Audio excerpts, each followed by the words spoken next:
السلام علیکم ورحمۃ اللہ وبرکاتہ۔ بسم اللہ الرحمن الرحیم۔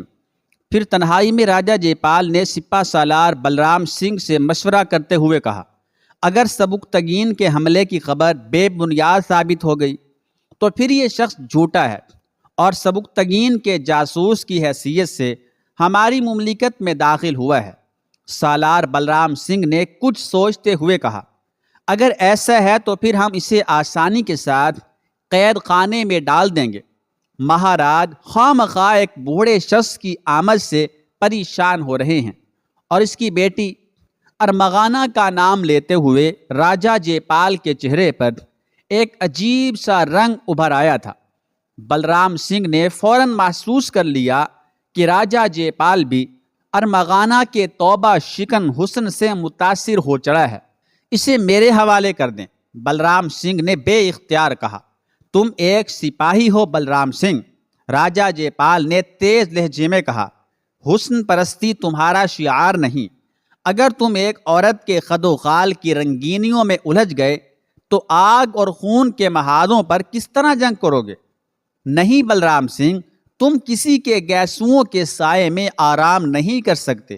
انسانی لہو تمہاری غذا ہے، جلتی ہوئی دھوپ تمہارا سائے بان ہے۔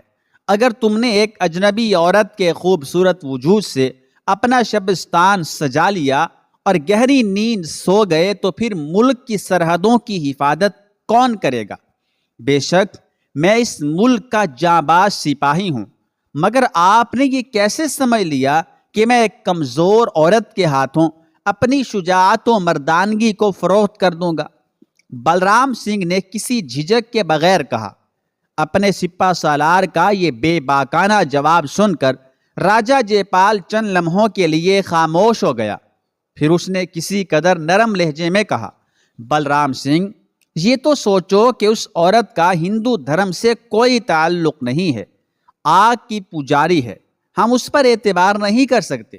مہاراج، میں اسے پسند کر چکا ہوں۔ بلرام سنگھ نے آج تک اپنے حکمران کے سامنے اس طرح کھل کر بات نہیں کی تھی، اور جب بلرام سنگھ کسی چیز کے حصول کا ارادہ کر لیتا ہے تو پھر موت بھی اسے اپنے ارادے سے باز نہیں رکھ سکتی۔ ارمغانہ میری پسند ہے اور میں اسے مجبور کر دوں گا کہ وہ میری خاطر اپنا مذہب تبدیل کر لے۔ یہ کہتے کہتے جوش جذبات سے بلرام سنگھ کا چہرہ سرخ ہو گیا تھا اور کشادہ آنکھوں سے اس کے خوفناک عزائم کی جھلک صاف نمایاں تھی۔ راجہ جے پال اپنے سپہ سالار کی سرکشی دیکھ کر گہری سوچ میں ڈوب گیا۔ مہاراج میرے جنگی کارناموں پر گواہ ہیں کہ میں نے اس مملکت کی سلامتی کے لیے کتنی بار اپنی جان کو ہلاکت میں ڈالا ہے، اور مہاراج یہ بھی جانتے ہیں کہ میں نے اپنی جاں بازیوں کے صلے میں کبھی کچھ نہیں مانگا۔ سپہ سالار بلرام سنگھ رک رک کر بول رہا تھا، مگر اس کے لہجے میں بہت زیادہ اعتماد تھا۔ مگر آج میں اپنے سمراٹ سے اپنی سرفروشی کا ایک حقیر سا انعام مانگتا ہوں۔ مانگو بلرام سنگھ، کھل کر مانگو۔ راجہ جے پال نے صبر و تحمل اور ذہانت سے کام لیتے ہوئے کہا، تم ہمارے دست و بازو ہو، ہمارے اقتدار کی عمارت کا سب سے مضبوط ستون ہو، اس لیے ہم سے کوئی حقیر چیز نہ مانگو بلکہ اعلیٰ ترین شے کی طلب کرو۔ ہمارا دست کرم تمہارے لیے ہر وقت کھلا ہے اور کھلا ہی رہے گا۔ تو پھر سمراٹ مجھے ارمغانہ شیرازی دے دیں۔ بلرام سنگھ نے سر جھکاتے ہوئے کہا۔ پہلی بار ایک سپاہی کی زبان میں لرزش پیدا ہوئی تھی۔ بلرام سنگھ اپنے دل سے مجبور ہو گیا تھا۔ مہاراج، میں اس عورت کے لیے اپنے دل میں عجیب سی تڑپ محسوس کر رہا ہوں۔ آج تک میں نے اپنے آپ کو اتنا کمزور نہیں پایا۔ بھگوان ہی جانے کہ مجھے کیا ہوتا جا رہا ہے۔ خود راجہ جے پال کے دل و دماغ میں آندھیاں سی چل رہی تھیں، مگر وہ اپنے سپہ سالار کے سامنے مسکرانے پر مجبور تھا۔ دھیرج رکھو بلرام سنگھ، یعنی حوصلہ رکھو بلرام سنگھ، ہم تمہاری خواہش ضرور پوری کریں گے، مگر ایک بار پھر سوچ لو کہ عورت کی قربت تمہارے لیے مناسب نہیں ہے۔ کہیں ایسا نہ ہو کہ تم ارمغانہ کو پا کر دشمن کا سر کاٹنے کی ادا ہی بھول جاؤ۔ ہم نے راجنیتی یعنی سیاست کی پوری تاریخ پڑھی ہے۔ دانشوروں نے یہی لکھا ہے کہ جس سپاہی کو آگ اور خون کے دریا نہ ڈبو سکے وہ عورت کی آنکھوں میں ڈوب کر ہلاک ہو گیا۔ نہیں سمراٹ، ایسا نہیں ہوگا۔ بلرام سنگھ بہت مضطرب نظر آ رہا تھا۔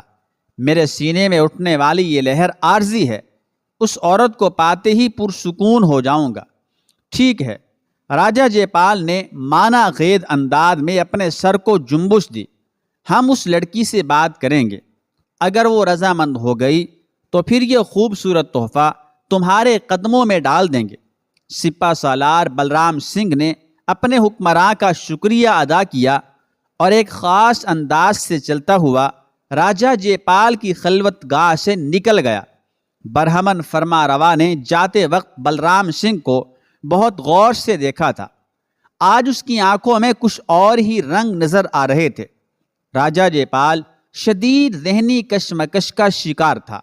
وہ فطرتاً رنگین مزاج حکمراں تھا، مگر برہمن ہونے کے باعث کھل کر رنگ رلیاں نہیں منا سکتا تھا۔ وہ شراب پیتا تھا مگر تنہائی میں۔ چند مخصوص خدمتگاروں کے سوا یہ راز کسی کو نہیں معلوم تھا کہ راجہ جے پال بھی ایک بادہ نوش فرما روا ہے۔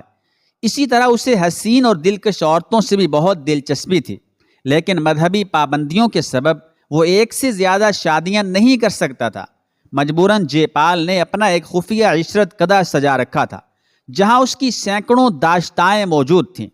وہ رعایا کی نظروں میں ایک پارسا انسان تھا، مگر درِ پردہ اس نے ہر گناہ کو اپنے لیے جائز قرار دے دیا تھا۔ راجہ جے پال نہایت عیار اور فریب کار حکمران تھا۔ غصے کے وقت مسکراتا تھا اور اپنے دشمن کو دھوکے میں رکھ کر منافقت کے خنجر سے ذبح کرتا تھا۔ اس نے چہرے پر کئی خول چڑھا رکھے تھے اور اس کے جینے کا یہی انداز تھا۔ ارمغانہ شیرازی کو دیکھ کر راجہ جے پال بھی اپنے ہوش و حواس کھو بیٹھا تھا، لیکن اس نے کسی اضطراری حرکت سے اپنے جذبات کا اظہار نہیں ہونے دیا تھا۔ برہمن حکمران نے اپنی زندگی میں اتنی خوبصورت عورت نہیں دیکھی تھی۔ اگرچہ ارمغانہ شیرازی کی عمر 35 سال کے قریب تھی، لیکن روشن خد و خال اور متناسب جسم کا یہ عالم تھا کہ اس کے سامنے نوعمر لڑکیاں بھی ہیج نظر آتی تھیں۔ راجہ جے پال کو ارمغانہ کے اسی توبہ شکن حسن نے ایک بڑے فتنے میں مبتلا کر دیا تھا، اور وہ دل ہی دل میں یہ فیصلہ کر چکا تھا کہ اسد کی بیٹی کو اپنی مملکت کی حدود سے باہر نہیں جانے دے گا۔ مگر جب اس پر یہ راز فاش ہوا کہ سپہ سالار بلرام سنگھ بھی ارمغانہ کا شکار ہو چکا ہے تو جے پال کا اضطراب حد سے گزر گیا۔ وہ بہت دیر سے اپنے خلوت کدے میں شراب پی رہا تھا اور اس نازک ترین مسئلے کا حل تلاش کر رہا تھا۔ راجہ جے پال بلرام کو بھی کھونا نہیں چاہتا تھا کہ اس جیسا فنون جنگ کا ماہر پوری مملکت میں کوئی دوسرا موجود نہیں تھا، اور وہ ارمغانہ شیرازی سے بھی دستبردار ہونے کے لیے آمادہ نہیں تھا کہ حسن و دلکشی کا ایسا مجسمہ آج تک اس کی نظروں سے نہیں گزرا تھا۔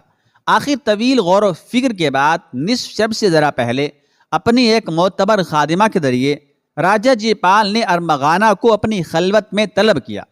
برہمن حکمران کی خادمہ کو دیکھ کر اسد شیرازی کے ہونٹوں پر ایک پر اسرار مسکراہٹ ابھر آئی۔ پھر اس نے سرگوشیوں میں اپنی بیٹی کو سمجھاتے ہوئے کہا، میں نے راجہ جے پال کی آنکھوں کو پڑھ لیا ہے۔ اسد شیرازی بڑی بے شرمی کے ساتھ اپنی بیٹی کو سیاست کے نئے انداز سکھا رہا تھا۔ شاید ہندوستان میں یہ ہماری آخری پناہ گاہ ہے۔ بہت احتیاط اور ذہانت سے کام لینا۔ اگر تم نے یہ موقع ضائع کر دیا تو پھر در در کی گدائی کے سوا کچھ ہاتھ نہیں آئے گا۔ ارمغانہ صرف مسکرا کر رہ گئی۔ اس کی گردن میں ایک عجیب سا خم تھا، جیسے وہ راجہ جے پال کے تخت کو پامال کرتی ہوئی گزر رہی ہے۔ راجہ جے پال ایک طاقتور حکمراں ہے، اسد شیرازی نے سرگوشی کرتے ہوئے کہا۔ شاید اس کے ذریعے ہم سبکتگین اور اس کے بیٹے محمود سے انتقام لے سکیں۔ ارمغانہ نے بڑے غرور کے ساتھ اپنے سر کو جنبش دی اور خادمہ کے ساتھ مختلف راہ داریوں سے گزرتی ہوئی راجہ جے پال کی خلوت گاہ میں داخل ہوئے۔ برہمن حکمراں اس وقت ایک اور جام لبریز کرنے کی کوشش کر رہا تھا۔ ارمغانہ نے تیزی سے آگے بڑھ کر ہندوؤں کے انداز میں جے پال کو سلام کیا۔ جے پال کے سراہی کی طرف بڑھتے ہوئے ہاتھ رک گئے۔ اس نے بڑے عجیب سے انداز میں مسکراتے ہوئے ارمغانہ کے سلام کا جواب دیا۔ اگر مہاراج کی اجازت ہو تو یہ خدمت میں انجام دے دوں۔ ارمغانہ شیرازی نے ایک ادائے خاص کے ساتھ صراحی و جام کی طرف اشارہ کرتے ہوئے کہا، تمہارے آنے سے تو موسم اور خمار آلود ہو گیا ہے۔ راجہ جے پال کی آواز میں ہلکی ہلکی لرزش تھی۔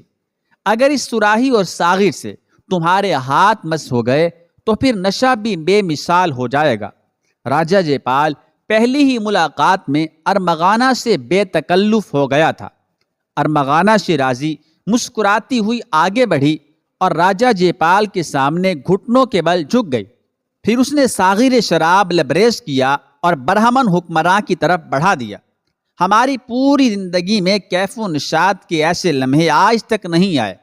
راجہ جے پال نے آہستہ آہستہ گھونٹ لیتے ہوئے کہا، مگر اس نشے میں ایک گہری تلخی بھی پوشیدہ ہے جو ہم سے برداشت نہیں ہوتی۔ کیسی تلخی مہاراج؟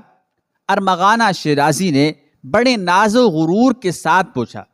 تجھے معلوم ہے کہ ہم ایک وسیع و عریض سلطنت کے مالک ہیں، بے شمار دولت ہمارے قبضہ قدرت میں ہے۔ راجہ جے پال نے ٹھہر ٹھہر کر کہا۔ اچانک اس کے لہجے سے اداسی جھلکنے لگی تھی۔ مگر تو یہ نہیں جانتی کہ ہمارے دل کی دنیا میں کیسی ویرانی ہے اور کیسا سناٹا ہے۔ ہر طرف تنہائی اور محرومیوں کی دھول اڑتی رہتی ہے۔ تجھے پہلی بار اپنے دربار میں دیکھا تو ایسا محسوس ہوا تھا جیسے ویرانہ دل میں بہار آ گئی ہے، مگر اب لگتا ہے کہ وہ ہماری نظروں کا دھوکہ تھا۔ نا آسودہ تمناؤں نے خشک کانٹوں کو شاداب گلابوں کا لباس پہنا دیا تھا۔ مہاراج، اگر آپ نے اس کنیز کو بہار کا درجہ دیا تھا تو پھر یہ بہار مختلف راستوں سے گزر کر آپ کے بہت زیادہ قریب آ گئی ہے۔ ارمغانہ کی حشر سامہ مسکراہٹ کچھ اور گہری ہو گئی تھی۔ بے شک ہمیں قربت بہار حاصل ہے، مگر اپنی بدقسمتی کو کیا کہیں کہ ہماری ہی مملکت میں اس بہار پر اپنا حق جتانے والا ایک اور شخص پیدا ہو گیا ہے۔ راجہ جے پال کے لہجے کی افسردگی بڑھتی جا رہی تھی۔